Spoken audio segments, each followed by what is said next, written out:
Welcome back to Farmer's Lore. May your day be steady, honest, and filled with Christ's strength. And now, let's turn to the page to today's story from the fields.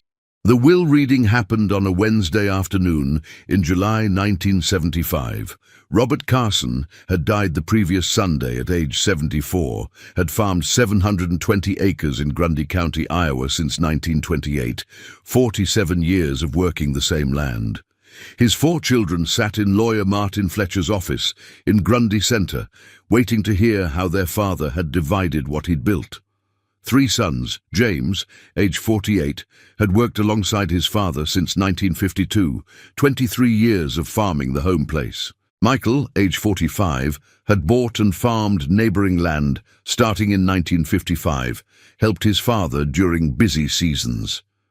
David, age 42, had moved to Des Moines in 1960 for an accounting job, visited regularly, always said he'd come back to farm someday.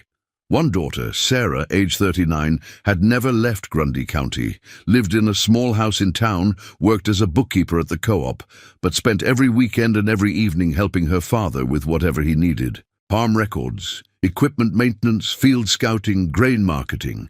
Sarah knew that farm as well as her brothers, better than David, who'd been gone 15 years. Martin Fletcher, age 67, had been Robert's lawyer since 1951. He opened the will, adjusted his reading glasses, read through the standard legal language about sound mind and final wishes, then got to the distribution of assets.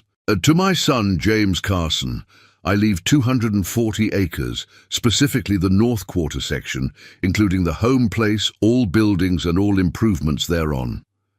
James nodded, expected. He'd been the one farming with Dad the longest.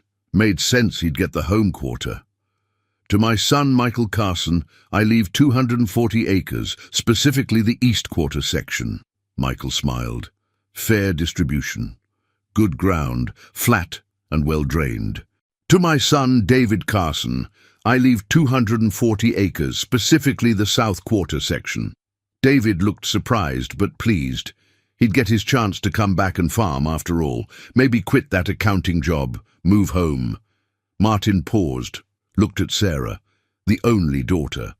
To my daughter, Sarah Carson, I leave my 1958 Farmall H tractor, serial number FBH 35847, free and clear of all encumbrances. Silence in the room. Heavy, uncomfortable silence.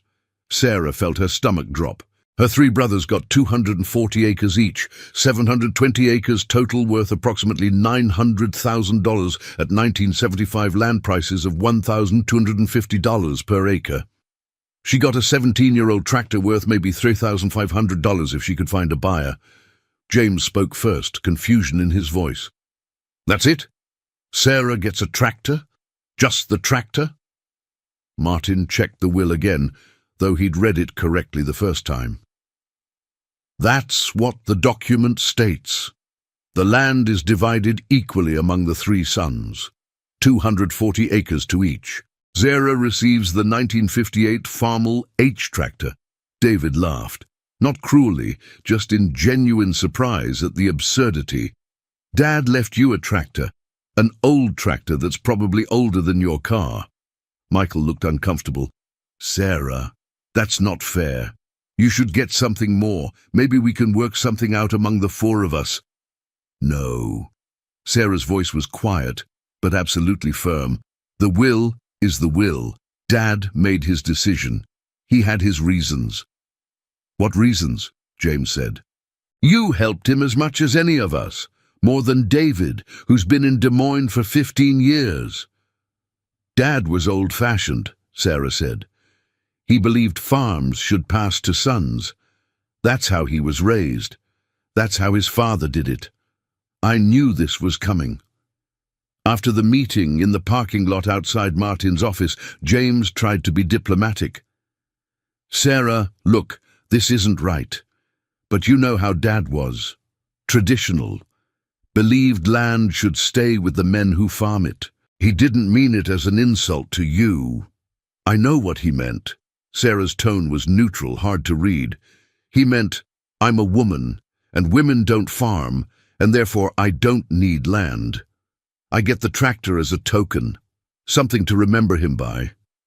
It's a good tractor, David offered weakly, then immediately realized how stupid that sounded given the circumstances. Michael said, "We should figure out some kind of cash payment. Pool together, give you something more equitable. You deserve more than a tractor." "I don't want your charity," Sarah said flatly. "I'll make do with what I got." She drove home to her small two-bedroom house in Grundy Centre, sat at her kitchen table and looked at the one piece of paper that represented her inheritance, the title to a 1958 Farmel H tractor, 17 years old, probably 8,000 hours on it, faded red paint, worn seat, reliable engine if maintained properly. Her brothers had gotten an Empire. She'd gotten a machine. Sarah could have been angry, could have contested the will, claimed the distribution was inequitable, could have demanded at least cash value of 1/4 of the estate. Lawyers would have taken the case. She might have won. But Sarah understood something about her father, about farming, about herself. Anger wouldn't grow crops, resentment wouldn't buy land, and starting a fight with her brothers would poison the only family she had left. More importantly, Sarah understood something her brothers didn't seem to grasp. Land without the ability to farm it profitably was just expensive dirt. And a tractor, if you had the knowledge and determination, was opportunity. Sarah had learned to farm alongside her father for 20 years. While her brothers focused on driving tractors and running equipment, Sarah had learned the complete operation. Equipment maintenance. She could rebuild a carburetor, replace hydraulic seals, diagnose electrical problems. Bookkeeping. She knew cost per acre, break-even yields, profit margins. Crop marketing. She'd been helping her father sell grain for a decade, knew basis, futures, options. Soil management. She could read soil tests, calculate fertilizer needs, identify deficiencies in the field. She knew farming as well as her brothers. Better than David, who'd been doing accounting in Des Moines for 15 years. She just didn't have land. But she had a tractor and a plan. Within 1 week of the will reading, Sarah started executing. She drove around Grundy County, visiting farms where she knew the owners were getting older, were tired of the physical work, were thinking about retirement but didn't want to sell. Her first stop, Herman Müller, age 72, who owned 80 acres adjacent to what had been her father's land. Herman was widowed, had no children interested in farming, was getting too old to handle the work himself. "Herman, I want to rent your ground. Cash rent. Fair rate. I've got a tractor. I know how to farm. You get steady income without the work. I get land to work." Herman looked skeptical. "Sarah, you're a woman. Can you handle 80 acres? I helped my dad farm 720 acres for 20 years. I can handle 80. What's your offer?" $85 per acre. That's $6,800 total, above market rate, Herman considered. The going rate was $75, $80 per acre. Sarah was offering premium. "You got equipment besides that old Farmel?" "I'll make do. I'm not asking you to provide equipment. Just land." "Deal. We'll do 1 year, see how it goes." Second stop. Arthur Jensen, age 69, owned 80 acres southwest of town. Arthur had heart problems. Doctor had told him to slow down. "Arthur, I need land to rent. Cash rent, $85 per acre. You get guaranteed money, I do all the work." Arthur knew Sarah, knew she was capable. "Your brothers know you're doing this. This isn't their business." "Fair enough. 80 acres at 85 is $6,800. Let's try it." By the end of July 1975, 2 weeks after inheriting just a tractor, Sarah had rented 160 acres. Would cost her $13,600 in rent. She needed operating capital for seed, fertilizer, chemicals, fuel. She went to Grundy National Bank, met with loan officer Roger Patterson. "Roger, I need an operating loan, $18,000, for farming." Roger looked at the application. "Sarah, you don't own any land. What's your collateral?" "My house. I own it free and clear, worth $25,000. I'll use it as collateral. You're going to risk your house to farm rented ground? Yes. That's extremely risky. If the crop fails, you lose everything. I understand the risk. Will you make the loan? Roger approved it. $18,000 at 9.5% interest. Sarah signed the papers, took the money, immediately started buying inputs. Her brothers heard about it within days.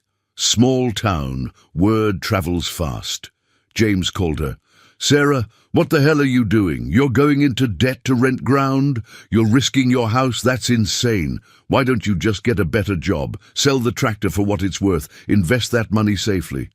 I am investing it in farming. You don't have land. I have 160 acres rented. That's more than most beginning farmers start with. But it's not yours. You're paying rent. You're paying interest. You'll go broke.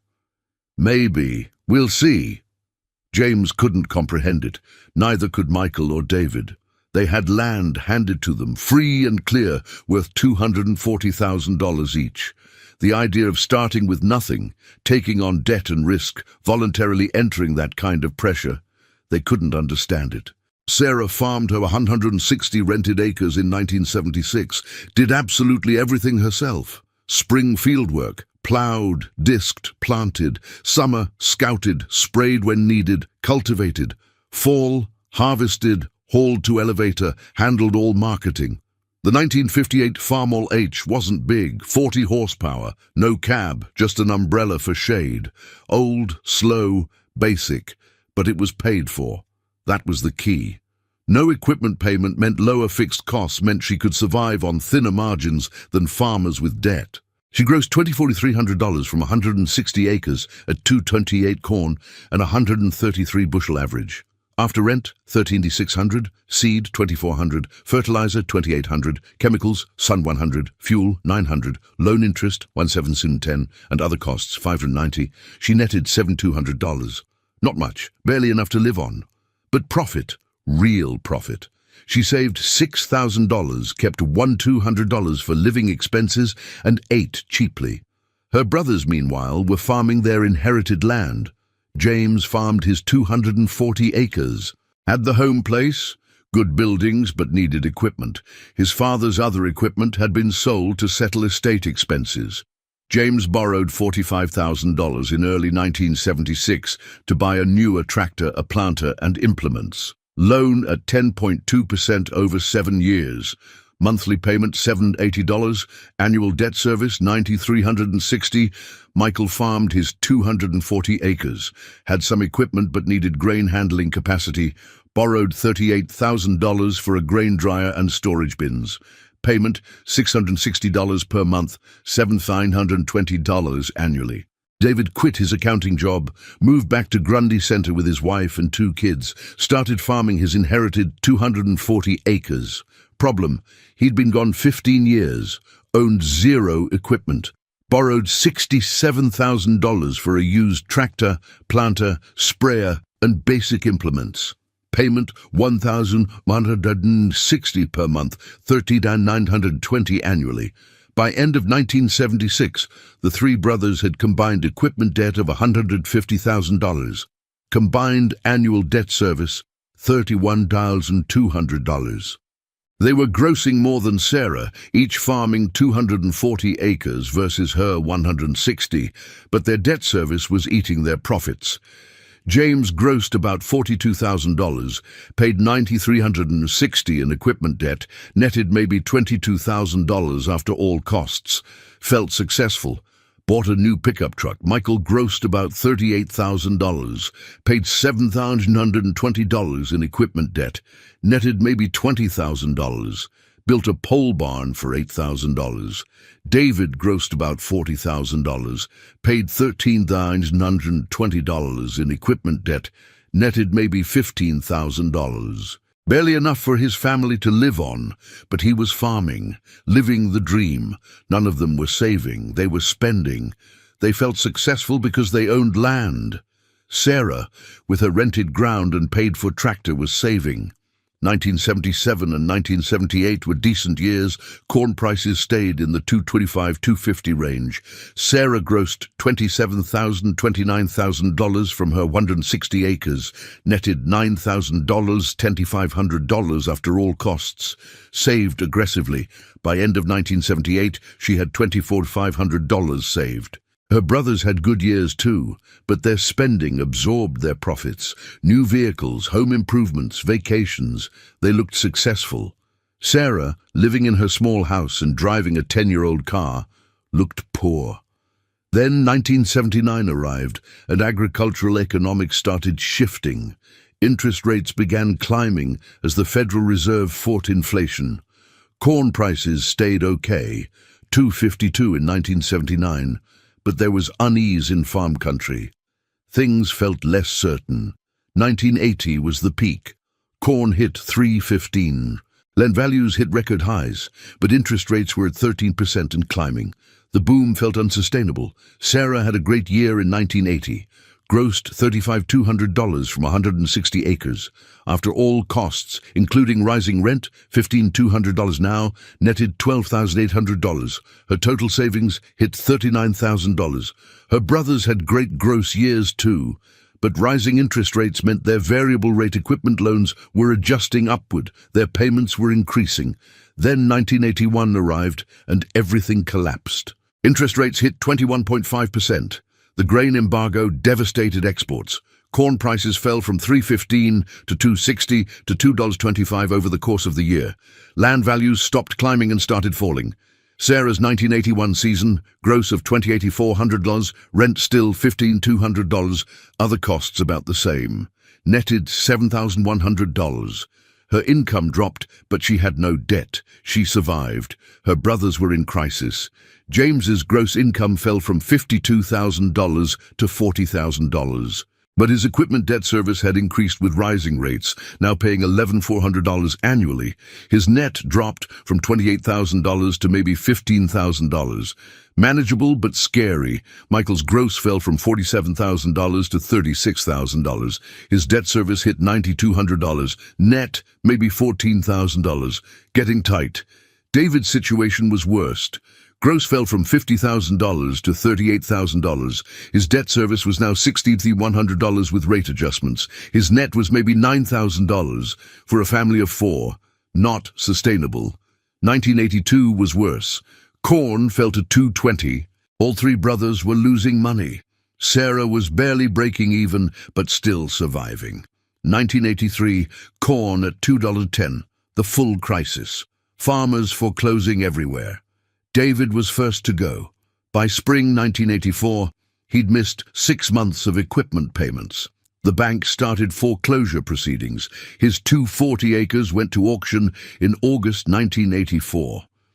Sarah attended the auction, watched David's land, the land her father had left him just 9 years earlier, sell for $740 per acre, $7,600 total. After the bank took what David owed them for equipment and operating loans, David walked away with maybe $32,000. Land he'd inherited worth $300,000 netted him $32,000 after 9 years. David moved back to Des Moines, got an accounting job, never farmed again. His wife never forgave him for the failed experiment. Michael lasted until 1986. Finally foreclosed after 3 years of losses. His 240 acres sold at auction for $680 per acre, $163,200. After debt satisfaction, Michael got maybe $18,000. He moved to Marshalltown, got a job at a hardware store. James held on longest, made it to 1988, sold off equipment trying to stay afloat, finally foreclosed. His 240 acres, the home place, sold for $720 per acre, $172,800. After the bank took their share, James got $24,000. He moved to Waterloo, got a factory supervisor job. By 1988, 13 years after inheriting 240 acres each, all three brothers had lost everything. 720 acres that had passed to them debt-free was gone, sold to pay banks.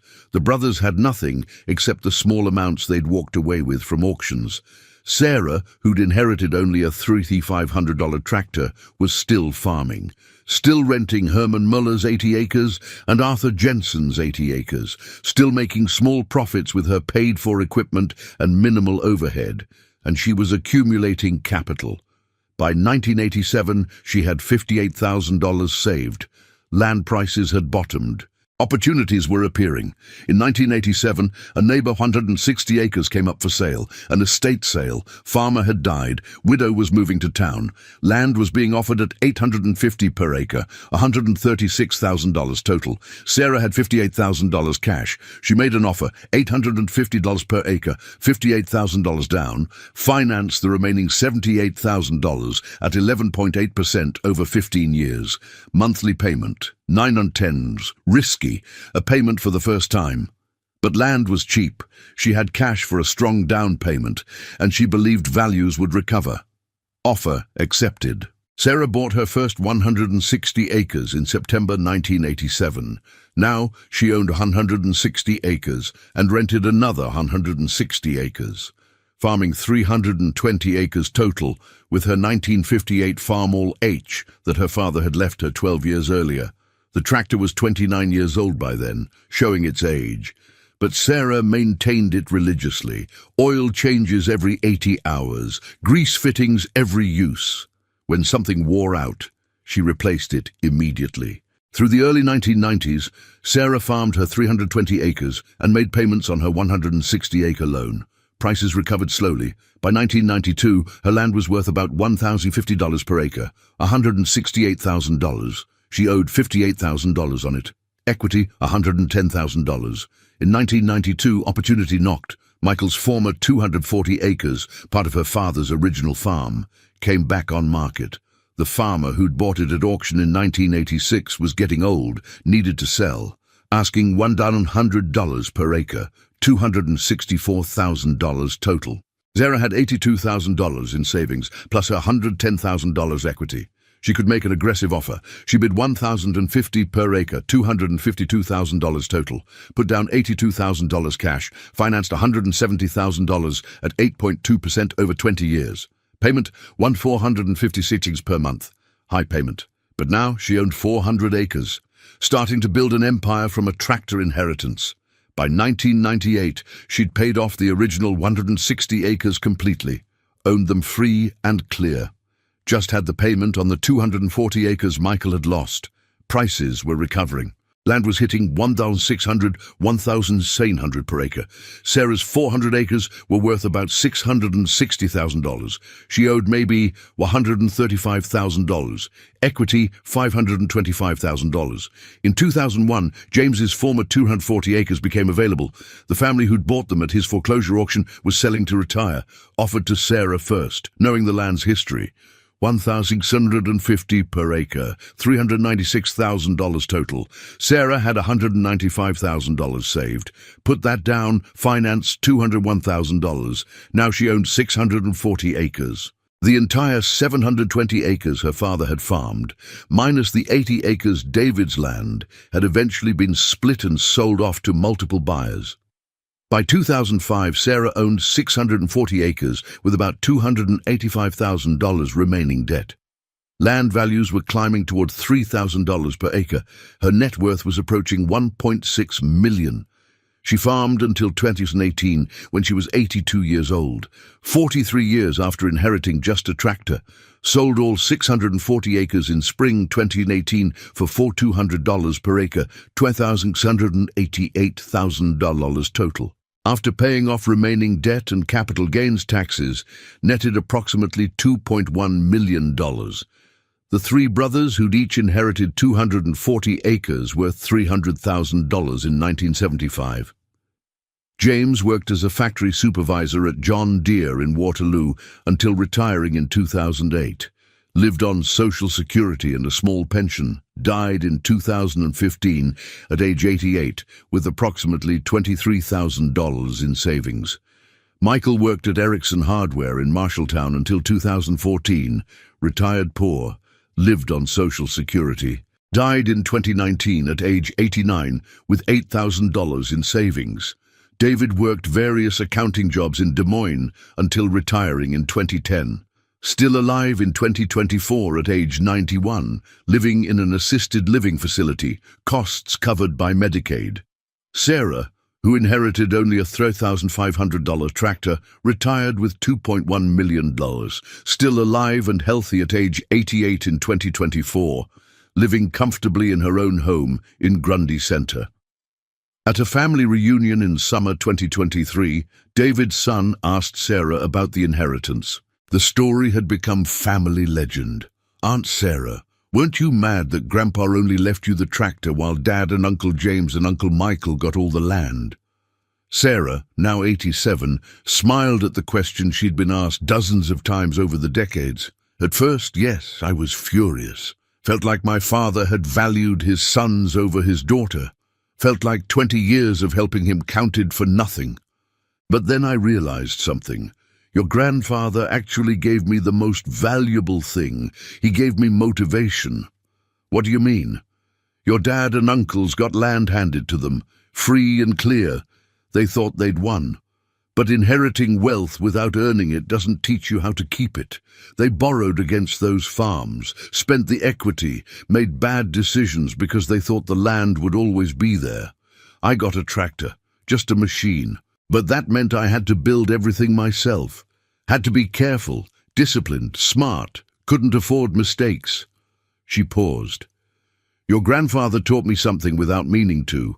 Ownership without wisdom is temporary. Your dad and uncles owned land, but didn't understand how to keep it. They started with everything and ended with nothing. I started with nothing and ended with everything." "Do you think Grandpa knew that would happen?" Sarah laughed. "No. He thought I'd sell the tractor, use the money as a nest egg, marry somebody, let a man take care of me. That's how men his age thought. But he was wrong about women, wrong about me, and his mistake ended up being my opportunity."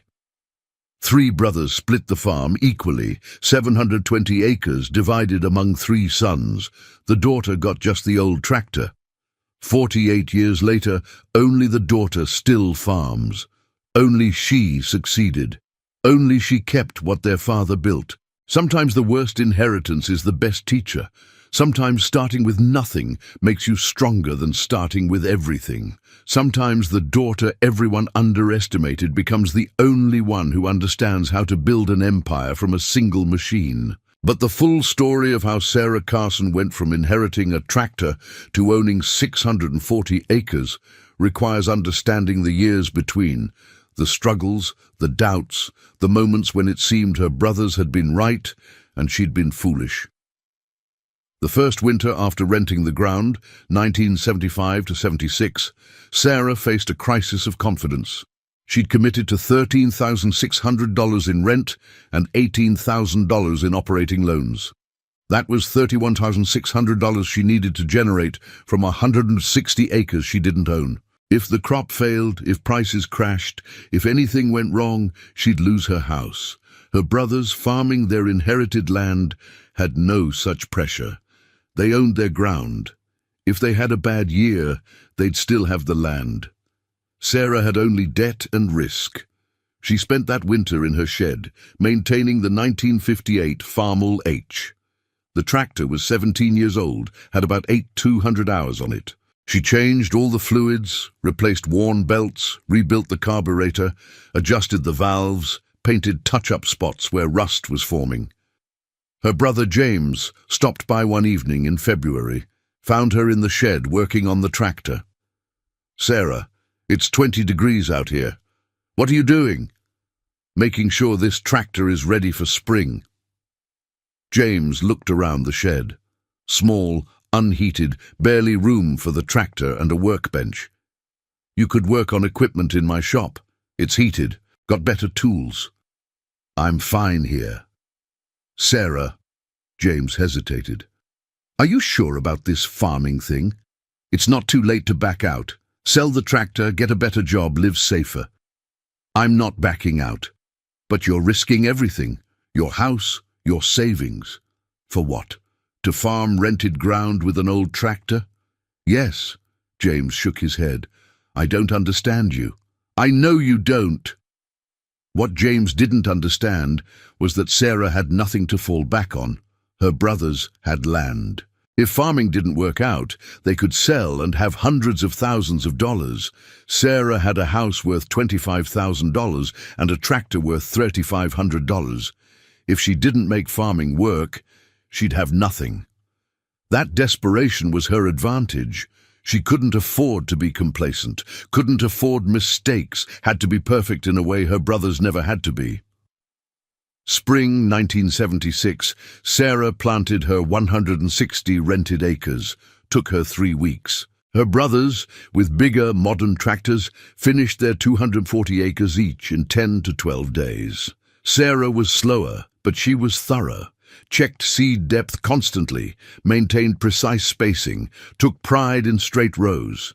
Summer 1976, she scouted fields twice a week, found problems early, spent $100 on herbicides and insecticides, more than she'd budgeted, but necessary.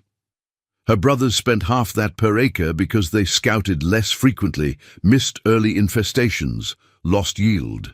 Fall 1976, she harvested carefully, adjusted combine settings constantly to minimize loss. Her brothers rushed, lost 3 to 4 bushels per acre to improper settings. Sarah lost maybe 1 bushel per acre. On 160 acres, that difference was 320, 480 bushels. At 228, that was $730, $1,094 Sarah saved through care. Every little advantage mattered when you were starting with nothing. Her $7,200 net profit that first year felt like a fortune. She celebrated by buying herself a new pair of work boots, her first new purchase in 2 years. Saved the rest. Year 2, 1977, brought a new challenge. Hermann Müller's daughter wanted him to rent his ground to someone else, someone with newer equipment. Sarah, you're doing fine, Hermann told her in March 1977, but my daughter Ruth thinks I should rent to someone with modern equipment. Says you're taking too long to plant and harvest, might cost me yield. Sarah felt panic. If she lost Hermann's 80 acres, she'd only have Arthur Jensen's 80. Would that be enough? Hermann, what were your yields last year? 143 bushels per acre. What did your neighbor average? The one with the brand new 4630? Hermann thought. About 138. I gave you 5 more bushels per acre than the guy with the new tractor, because I took time to do it right. Modern equipment is faster, careful farming is better. Hermann kept her as a renter, but it reminded Sarah how precarious her position was. She didn't own the land. Could lose it any time. That vulnerability drove her. By 1978, she had $24,500 saved. Not enough to buy land yet. Prices were $250 per acre. 80 acres would cost $100,000, but building toward it. Her brothers, meanwhile, were feeling successful. James bought a new Chevy Silverado in 1978, $7,200. Michael built a deck on his house, $3,500. David took his family on vacation to Colorado, $2,800. They could afford these things because they owned land worth $240,000 each, felt rich, didn't realize they were spending equity. When 1981 hit and the crisis started, the different approaches became stark. Sarah's fixed costs were minimal: rent, operating inputs, a small life insurance policy, total fixed annual costs, maybe $20,000. If her gross income fell, she could scale back personal spending, delay equipment maintenance, survive. Her brothers had fixed costs they couldn't reduce: equipment payments, property taxes on 240 acres, building insurance, vehicle payments. James's fixed costs were probably $15,000 annually, Michael's $13,000, David's $18,000. When gross incomes fell from $50,000 to $38,000, Sarah could adjust. Her brothers couldn't. Sarah watched James struggle in 1982-83. He stopped by her house one evening in October 1982, looked exhausted. "Sarah, can I ask you something? How are you making it?" "Barely. But I have no debt payments, that's the difference. I'm paying $9,000 in equipment payments. Can't stop, can't reduce. I'm $10,000 short this year. Next year looks worse. Can you sell the equipment? Discharge the debt? And farm with what? I need equipment to generate the income to pay for the equipment. It's a cycle. It's a trap, Sarah said quietly. Yeah. James looked at her. You were smart. I thought you were crazy, but you were smart. By 1984, when David lost his farm, Sarah had watched the pattern 3 times. Debt plus declining income equals foreclosure. Simple math, brutal consequences. She attended all 3 brothers' auctions, not to gloat, to bear witness, to remember. At David's auction in August 1984, Sarah stood in the back and watched his 240 acres sell for $740 per acre. She had $31,000 saved by then. Bid on a small parcel, 40 acres that was split off, bid $750 per acre, lost to someone bidding $760. She tried. At Michael's auction in July 1986, Sarah had $48,000 saved. She bid on Michael's buildings, the machine shed and barn, lost to someone with more capital, but she tried. At James's auction in May 1988, Sarah had $58,000 saved, didn't bid. Knew the home place would go for more than she could afford, just stood there and paid respects. When Sarah bought her first 160 acres in September 1987 for $136,000, she felt both triumph and fear.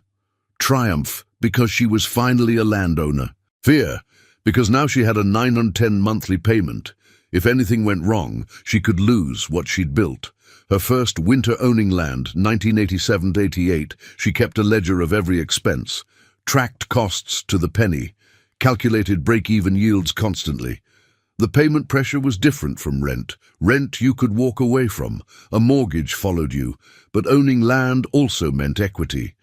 By 1990, her 160 acres worth $1,000 per acre gave her $160,000 in gross value against $68,000 in debt. She had $92,000 in equity. That was power. When Michael's 240 acres came available in 1992, Sarah saw it as fate. This was land her father had farmed, land that should have stayed in the family, now available because Michael had lost it to debt. She paid $1,050 per acre, $252,000, higher payment, but now she owned 400 acres of the 720 acres her father had assembled, 2/3 of his empire. Her brothers heard about her purchases. They had mixed reactions. David called from Des Moines in 1993. Sarah, I heard you bought Michael's old place. He paused. That's good. Dad would be proud. Or maybe confused, I don't know, but you're doing what we couldn't. Michael never called. He knew she'd bought his lost land. Too painful to discuss. James called in 2001 when Sarah bought his former 240 acres. Sarah, you now own almost everything Dad left us, all 640 acres. How does that feel? Feels like I proved something, Sarah said. Don't know what exactly, but something. You proved we were idiots and you were smart. You weren't idiots. You were unlucky with timing. Debt and bad timing kills farms. I just avoided debt and got lucky with timing when I bought. But it wasn't luck. It was patience. Saving through the 80s when everyone else was failing. Having cash when land was cheap. That's not luck. That's planning. By 2005, Sarah was 70, owned 640 acres, had about $285,000 in debt against land worth $1,220,000, net worth $1,635,000. She could have retired then, but she loved farming, loved the work, loved the independence, kept going. In 2010, at age 74, she finally admitted her body was slowing down. The physical work was getting harder. She hired help for planting and harvest, paid a neighbor to do the heavy work. She handled management and marketing. By 2015, at 79, she knew retirement was close. 3 more years, finish at 82. Seemed like a good number. She farmed her last crop in 2017, harvested in October at age 81. That winter, she prepared to sell. Listed the 640 acres in February 2018. Multiple offers came in. She took the best, $4,200 per acre from a young farmer expanding his operation. Total sale, $2,688,000. After debt payoff and taxes, netted $2.1 million. 43 years after inheriting a $3,500 tractor, Sarah retired with $2.1 million. Her brothers, who inherited $240,000 each in land. Combined, they probably died with less than $50,000 in total assets. The lesson was brutal but clear. Inheriting wealth without wisdom to preserve it is worse than inheriting nothing and learning to build. Sarah, at age 88 in 2024, sometimes thinks about that will reading in July 1975. Remembers the shock of getting just the tractor. Remembers feeling cheated. "Best thing Dad ever did for me," she told a reporter from Farm Journal in 2022. "If he'd left me land, I might have made the same mistakes my brothers did. Borrowed against it, spent the equity, lost it in the crisis. The tractor forced me to be smart, forced me to be disciplined, forced me to build instead of spend. I resented him for years. Now I'm grateful." 3 brothers split the farm, 240 acres each, $720,000 in total value, inherited free and clear. The daughter got a $3,500 tractor. By 2024, only the daughter still owns land. Only she built lasting wealth. Only she proved that starting with nothing and wisdom beats starting with everything and complacency. Sometimes the unfair inheritance is the fair teacher.